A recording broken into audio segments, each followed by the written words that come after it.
So once again, it's that time of year. The new iPhones get announced and they get released to a lot of fan frenzy and media coverage. And some people hate it because they get a bunch of iPhone videos in their sub boxes and they're just not really happy with it because they're not big fans. But this year they released the iPhone 5S and the new colorful iPhone 5C. So I waited in line with a bunch of people and acquired both, and let's go ahead and take a look at them both. Alright, so I'm back from the Apple Store, and I was able to acquire both, but I could not get the gold iPhone, but there are some accessories as well, so let's go ahead and get started.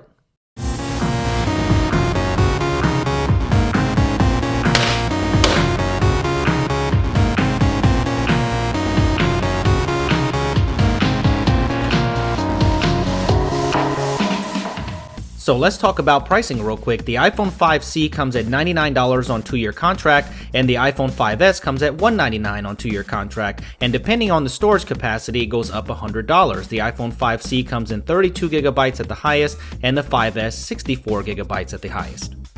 The iPhone 5C comes in 5 different colors, and it is a plastic shell. But today I'm going to be unboxing the unlocked yellow 16 gigabyte variant. So first of all, let's just go ahead and unbox the 5C, and there will be a little pull tag that goes all the way around the C box, and this box looks a lot like the iPod Touch packaging, so definitely different than the iPhone 5S, which we will unbox later.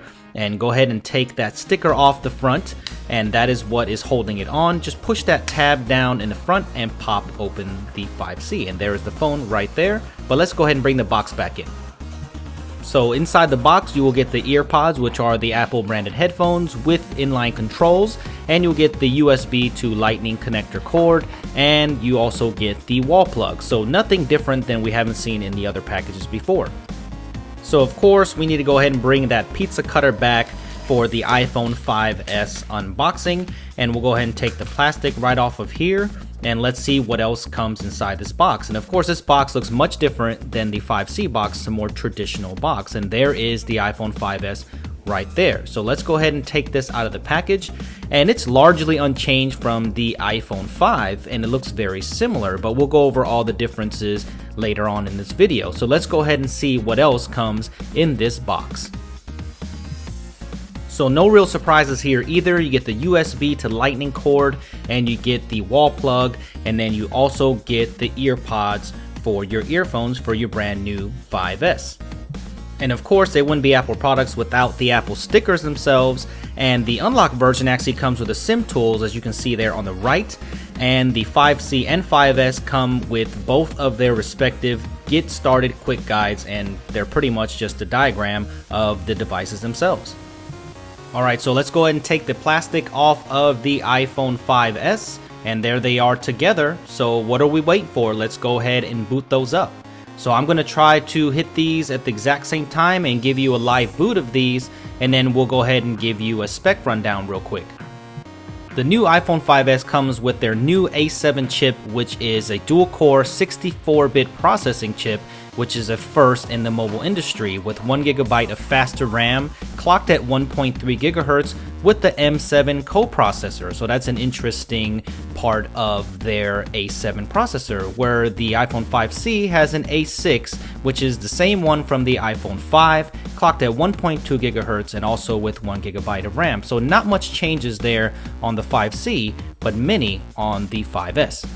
So the most notable thing on the 5S that's got a lot of press is this Touch ID, which is a fingerprint sensor, and it basically has it right in the home button. Very high pixels per inch, high resolution scanner built right in, and it's pretty easy to set up actually. All it does is ask you to place your finger on there, and you just tap it multiple times. Adjust your grip where it tells you to get the sides of your fingers too, so it'll know how to unlock it even if you don't hit it just right. And once you get that done, then it'll just give you that prompt that it is finished, and it's super easy. So really like the setup of this. Create a passcode too, just in case that fails, and right here I will demonstrate that. All you have to do is put your finger on there and it unlocks without a problem. Pretty awesome. So for those of you that are worried about the accidental activation of this fingerprint scanner, do not worry about that, because if you just put your finger down right on the home button, it doesn't do anything. You have to actually click the home button first and then put your finger down, and then it unlocks it. So you don't have to worry about that, and that's pretty neat. It takes a little bit of getting used to from a traditional just slide end to unlock, but it works perfect, and look at how fast it is. No lags in it whatsoever. So upon unlocking, you get greeted with the brand new iOS 7, which is the biggest change in iOS since its inception, and you can really tell the visual changes are striking. And if you swipe up from the bottom, you get quick access toggles, and swipe down from anywhere and you will get to universal search, and the icons, the motions, everything that is in iOS is visually changed. So I really like the update. Some people think it's a little bit cartoony and just a little bit too much and a little too bright or a little bit feminine, but I like the changes to iOS 7, and I like the font changes, and most of the core apps have been changed in iOS 7, so it has a different visual look and for the most part have a little bit more functionality. But if you want a full rundown of the new iOS 7, make sure you check out my other videos on iOS 7 and for the walkthrough of them. But both of these phones run the new iOS 7 and they look great on the Retina display that is exactly the same Retina display as the iPhone 5 of prior. So no updated changes on the screen itself, which is a little bit disappointing, but nevertheless it still looks great on this Retina display. So iTunes Radio is included, which is like an Apple branded Pandora, so that is nice also in the music app. And visually, everything looks a lot different. And what do you guys think about iOS 7? It's very fluid on here, but how is it running on your devices? And is this enough to make you want to upgrade to the 5S? Let me know in the comments below. But when you look at the hardware itself, it looks almost exactly like the iPhone 5. And there are a few differences though, and we'll go over those right now. This year they have new colors, which I was not able to obtain, but here this is the silver model and looks almost exactly the same as the white, but also comes in a gold and space gray, which is basically their graphite version, a little bit toned down of their black. But the first thing you'll notice on the 5S is that fingerprint scanner right there on the home button, the Touch ID sensor. And on the front you do get a improved 1.3 megapixel camera, and if you look at the camera sensor itself, it is upgraded, but that chrome ring is now gone from the iPhone 5, and you also get a new True Flash, which is a two-tone flash. As you can see, there is an amber one on the bottom, so it'll give you truer replication of your flash towards skin especially. So I'll definitely be doing a test of this and giving you all the coverage on the new camera and flash, so stay tuned.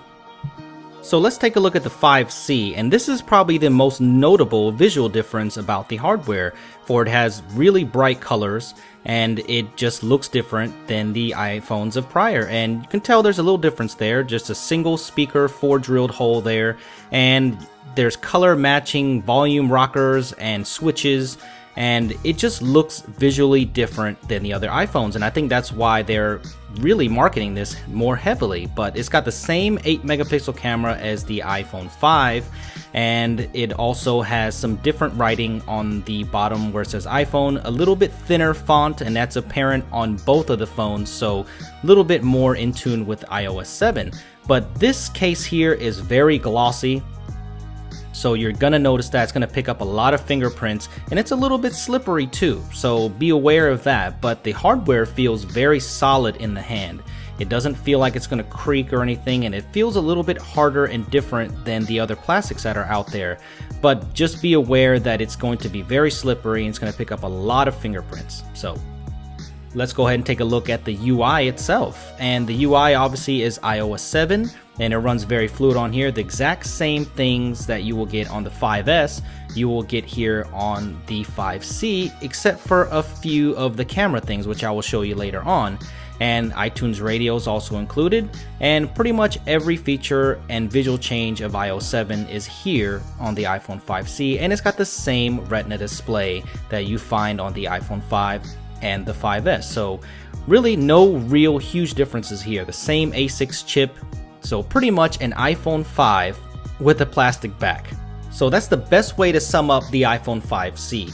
And the battery is a little bit improved, but nothing that you're really gonna notice. It's only like 5% increase. And the hardware itself on both of these devices is totally different to me. And of course the 5S feels a lot more premium, but the plastic feels pretty good as well. So that's just something you're gonna have to go into the store and take a look at.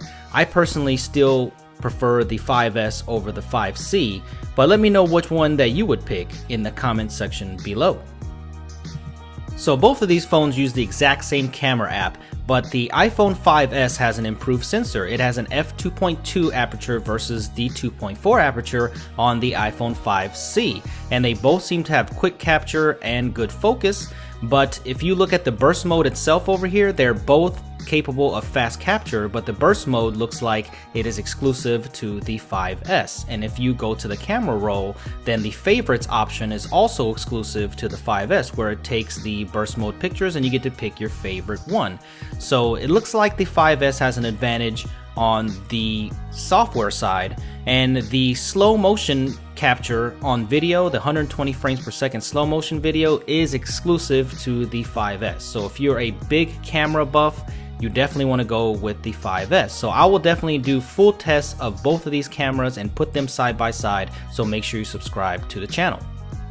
Both of these phones have the same Retina display, but it looks like the temperature is a little bit different on both. And if you look, it seems that the iPhone 5S has a little bit warmer of a Retina display than the 5C. And I'm not sure if this is just to me or just my units themselves, but I definitely can notice the difference. See the whites on the 5S, they look warmer, and the 5C has a little bit more of a blue cast. So what do you guys think of that? I mean, I don't really see that much difference there, only if you put them side by side, but it does look like that the 5S has a warmer color palette. So when it comes to performance though, these are pretty much negligible in between. I mean, even though that the iPhone 5S has the 64-bit architecture, it really doesn't make that much of a difference on everyday use. And it will though later on when the applications take advantage of the 64-bit architecture. But just on a day-to-day basis, I don't see much difference here. They're both very fluid, very quick to open apps, and the speed difference is pretty much negligible when it comes to everyday use. I will let you know if things change, but just on first impression, they both seem very fluid and very similar. So I will let you know in a future comparison. But if you want to see the benchmarks, then here's Geekbench 3, and you can see the 5C is clocked at 1.2 gigahertz and the 5S is at 1.3 with the new A7 versus the A6. So let's go ahead and run this benchmark and see what the scores are. And I'm going to speed this up, but the iPhone 5S finished way faster than the 5C. So 5C caught up way later in the game. But looking at the actual numbers themselves, it looks like that 2x CPU performance claim was true. If you look at the multi-core and single core, it's roughly double. So it looks like the iPhone 5S has a lot of applications that will take advantage of this speed, and I'm looking forward to that. So which one will it be? The iPhone 5S or the more plastic iPhone 5C that looks kind of like the Lumia series or the other phones that are coming out with colors today? It's basically just an iPhone 5 with some colors, but the iPhone 5S is a little bit more interesting. It's got this new Touch ID with fingerprint scanning, and it looks like it has a little bit more potential. The M7 co-processor, maybe for an iWatch? I don't know. So my first impressions, I'm probably leaning towards the 5S. It's not that much more expensive, but if you're on a budget, I understand the 5C pick. But with its improved camera, the A7 processor, and the more superior build and the Touch ID sensor, I'd probably go towards the 5S. So what do you guys think? Go ahead and sound off in the comment section below, and subscribe to my channel if you haven't already, for there's going to be a lot more coverage, and follow me on Twitter at SuperScientific. I thank you for watching, and please hit that thumbs up button.